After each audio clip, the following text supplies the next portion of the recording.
स्वागत है दोस्तों आप सभी के अपने favourite channel the learning point में। अगर दोस्तों आप हमारे चैनल पर नए हैं तो इस रेड बटन को क्लिक कीजिए और चैनल को सब्सक्राइब कर लीजिए। अगर तो चलिए दोस्तों चैप्टर को स्टार्ट करते हैं। चैप्टर से स्टार्ट करने से पहले मैं आपको बता देता हूँ एक चीज़, वो द लर्निंग पॉइंट कोचिंग करा रही है दोस्तों स्पोकन इंग्लिश कोर्स का 30 डेज़ के लिए फुल गारंटी के साथ। तो अगर दोस्तों आपको स्पोकन इंग्लिश कोर्स करना है फुल गारंटी के साथ, फ्री में, आपसे कोई पैसे नहीं लिए जाएंगे, तो एक डिस्क्रिप्शन पर नंबर है, आप वहाँ जाके कांटेक्ट कर सकते हैं, आपको सारी जानकारी वहाँ से मिल जाएगी। तो चलिए दोस्तों आज का अपना चैप्टर स्टार्ट करते हैं।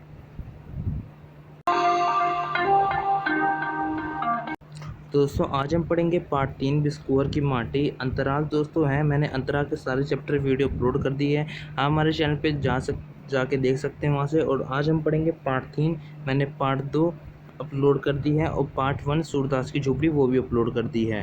तो सारे चैप्टर हमारे अपलोड हो चुके हैं। तो आज पार्ट 3 से स्टार्ट करते हैं।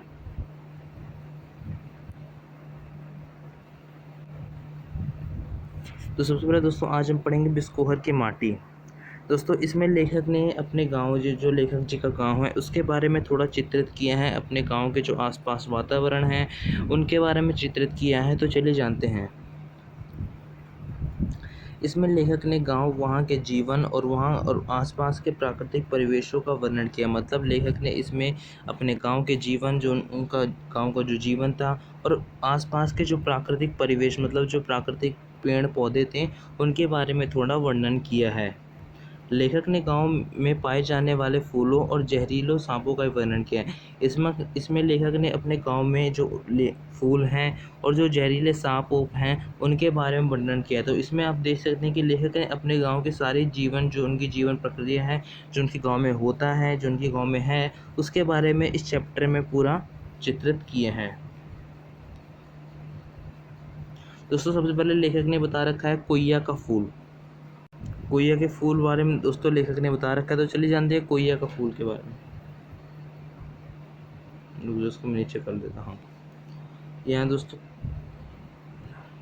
कोइया एक फूल है दोस्तों, जो कोइया है एक फूल है जो कुमकुद और कोका बेली के नाम से भी कहते हैं। दोस्तों एक कोइया फूल है जो लेखक के गांव में उगता है, उसको कुमकुद भी कहते हैं तथा कोका बेली के नाम से भी जाना जाता है। कुमकुद तथा कोका बेली के नाम से उसे जाना जाता है, भी कहते हैं या जाना जाता है। सर्दियों में जहाँ गड्ढे में पानी होता है और दोस्तों सर्दी में जहाँ गड्ढा हो जो होता है और उसके अंदर थोड़ा पानी भर जाता है,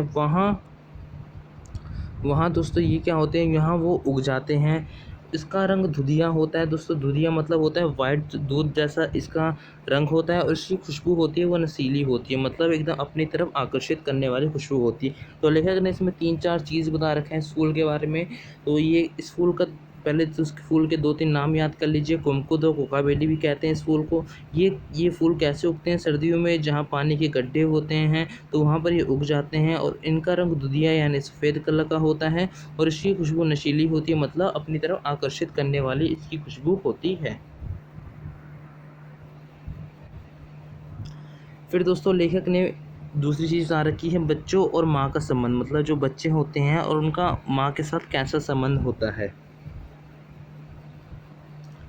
लेखक के अनुसार ये संबंध अद्भुत होता है। लेखक मानते हैं कि जो बच्चा और माँ का संबंध होता है ये एक अद्भुत होता है। बच्चा जन्म लेता है तो माँ का दूध भोजन के रूप में ग्रहण करता है। मतलब दोस्तों लेखक कहते हैं कि जो बच्चा जन्म लेता है, जो बच्चा जब जन्म लेता है तो माँ का दूध भोजन के रूप में ग्रहण करता है। जो वो भोजन तो खा नहीं सकता क्योंकि उसके दांत नहीं होते जब बच्चा पैदा होता है, तो माँ का जो दूध होता है पौष्टिक, मतलब अपने भोजन के आधार पर ग्रहण करता है। नवजात शिशु के लिए यानी नए जन्म शिशु के लिए माँ का दूध अमृत के समान होता है। मतलब नवजात शिशु जो नए नए शिशु होते हैं उनके लिए जो माँ का दूध होता है वो अमृत के समान होता है, क्योंकि उसी समय उनको ये वाला भोजन मतलब दूध मिलता है। बच्चा माँ से दूध के साथ साथ सारे गुण भी, संस्कार भी ग्रहण करता है। जब माँ बच्चे को दूध पिलाती है तो बच्चा जो होता है अपनी माँ के दूध के साथ जो माँ के संस्कार और जो माँ के गुण होते हैं वो भी ग्रहण कर लेते हैं। तो इसमें लेखक बताते हैं कि बच्चे और माँ का संबंध कितना अच्छा होता है।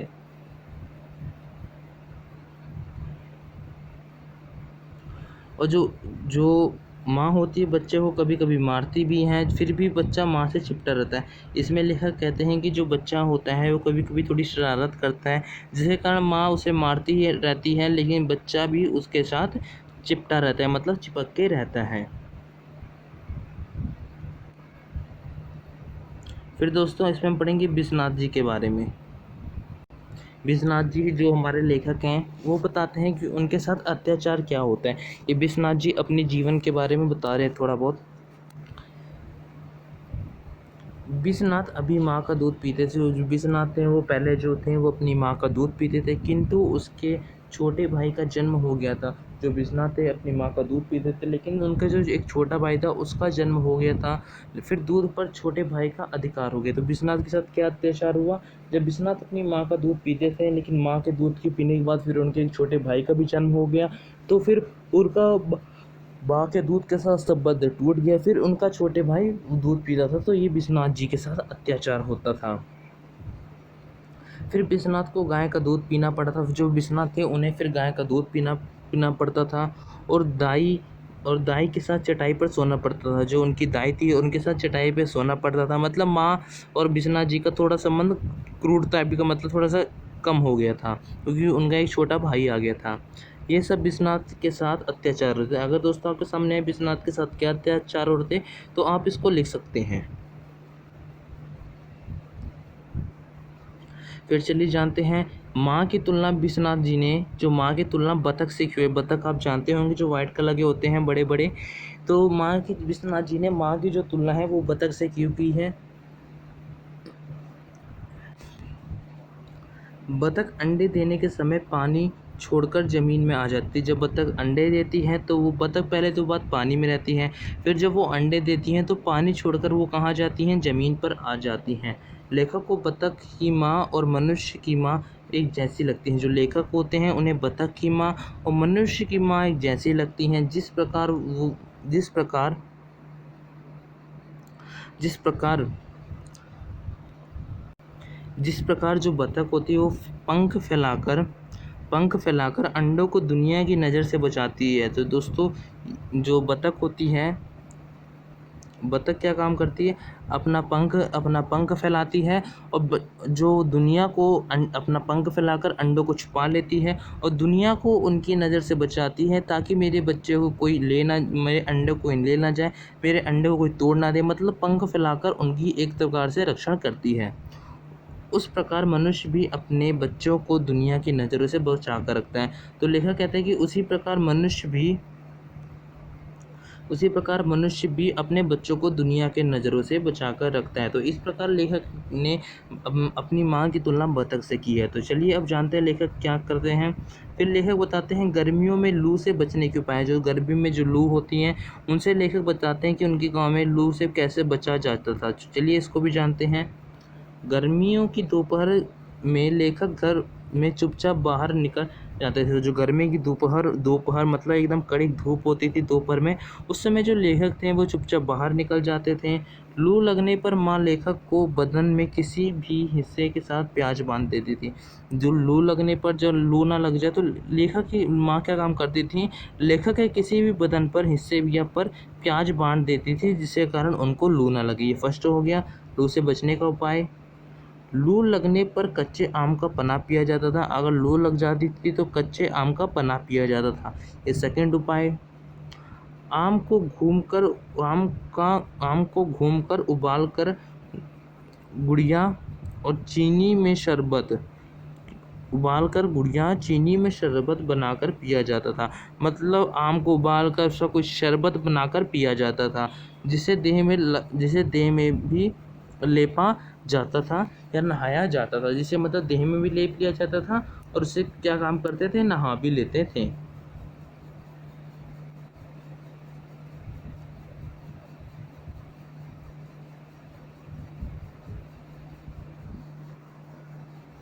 तो अब चलते हैं दोस्तों बिस्कोहर की बरसात के बारे में। लेखक इसमें बिस्कोहर जहाँ पर उनका घर था वहाँ की बरसात के बारे में बताते हैं। तो चलिए उसको भी पढ़ते हैं। बरसात आने से पहले बादल गिरते थे। जो बरसात आती थी दोस्तों उससे पहले क्या थे, बादल गिरते थे, बादल गरजते थे और दिन में भी अंधेरा हो जाता था। और दिन में जैसा आपको पता है कि जब बारिश का मौसम होता है तो दिन में भी अंधेरा लगने लगता है। बरसात कई दिनों होती थी, मतलब जो बरसात थी वो कई दिनों तक चलती थी, जिससे घर भी कभी कभी टूट जाते थे या उड़ जाते थे। जो कच्चे कच्चे होते थे गांव में घर, तो वो क्या काम करते थे, बरसात ज़्यादा दिन तक होती थी वो घर उड़ जाते थे या टूट जाते थे।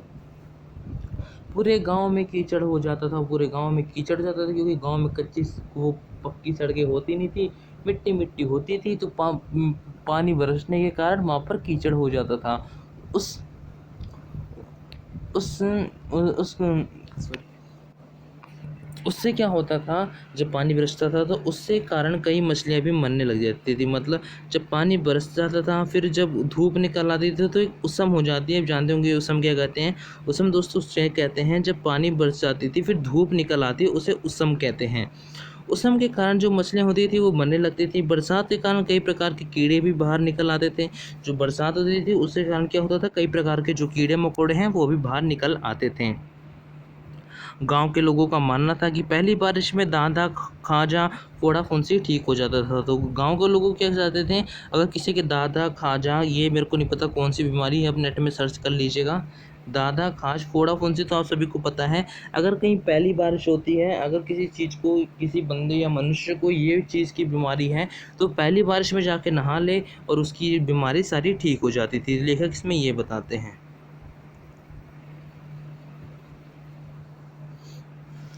अब लेखक बताते हैं कि जो उनके गांव में फूल को किस प्रकार दवा के रूप में लिया जाता था। कई लोगों का इलाज फूलों के द्वारा होता था। इसमें लेखक कहते हैं कि कई लोगों का जो इलाज होता था वो किसके द्वारा होता था, फूलों के द्वारा होता था। नीम के पत्ते चेचक के रोगी के लिए उपयोगी होते थे। जो नीम के पत्ते होते हैं, चेचक भी मेरे को नहीं पता कौन सी बीमारी होती है, आप नेट में इसको सर्च कर लीजिएगा। जो नीम के पत्ते होते हैं वो चेचक के रोगी, जो चेचक के रोगी होते हैं उनके लिए उपयोगी होते हैं। वैसे भी नीम के पत्ते कितने ज़्यादा फायदेमंद होते हैं। आम के फूल कई रोगों में उपयोगी होते थे। जो आम के फूल थे वो भी कई लोगों के लिए उपचार उनका ठीक कर देते थे। गुड़हल के फूल देवी का फूल माना जाता था। और जो गुड़हल का फूल होता था दोस्तों, वो देवी देवताओं का फूल माना जाता था। मतलब इस फूल को देवी देवताओं के ऊपर चढ़ाया या समर्पित किया जाता था। तो अब लेखक बताते हैं प्रकृति और नारी में, मतलब प्रकृति जो होती है हमारी नेचर, नारी मतलब लड़कियां, उनके बारे में कुछ बताते हैं। लेखक एक दिन अपने रिश्तेदार के घर गए थे। जो लेखक थे वो एक दिन अपने रिश्तेदार के घर पर गए थे। लेखक को एक सुंदर औरत दिखी, और लेखक को एक सुंदर औरत दिखी। उसकी उम्र से बड़ी थी और लेखक की उम्र से बड़ी थी। उसकी सुंदरता में लेखक का दिल आ गया था, और उसकी जो सुंदरता थी उसमें लेखक का दिल आ गया था। लेखक को वो प्रकृति और सम्मान नारी का आकर्षण लगा। मतलब इसमें लेखक बताते हैं कि वो अपने रिश्तेदार के घर जाते हैं, वहाँ एक सुंदर औरत देखते हैं, जिसके कारण लेखक का दिल उस लड़की पर आ जाता है। और लेखक को पता नहीं चलता कि कौन प्रकृति है कौन वो नारी है, क्योंकि प्रकृति और नारी में लेखक को संबंध समझ नहीं पाते हैं। अब चलते हैं दोस्तों महत्वपूर्ण क्वेश्चन की ओर। लेखक ने किन आधारों पर लेखक ने किन आधारों पर माँ की तुलना बतख से की है। तो दोस्तों इसका आप आंसर ये देख सकते हैं, इसका आंसर लिखा रखा है, आप यहाँ से इसको पढ़ भी सकते हैं। फिर अगला क्वेश्चन, लेखक ने प्रकृति, नारी और सुंदरता संबंधित मान्यता का वर्णन कीजिए। ये भी आंसर लिखा है दोस्तों, इसको भी आप पढ़ सकते हैं। तो दोस्तों आज के लिए इतना ही, कल मिलेंगे फिर एक नई वीडियो के साथ। तब तक अपने घर का ख्याल रखिए और अपना भी ख्याल रखिए। जय हिंद, जय भारत।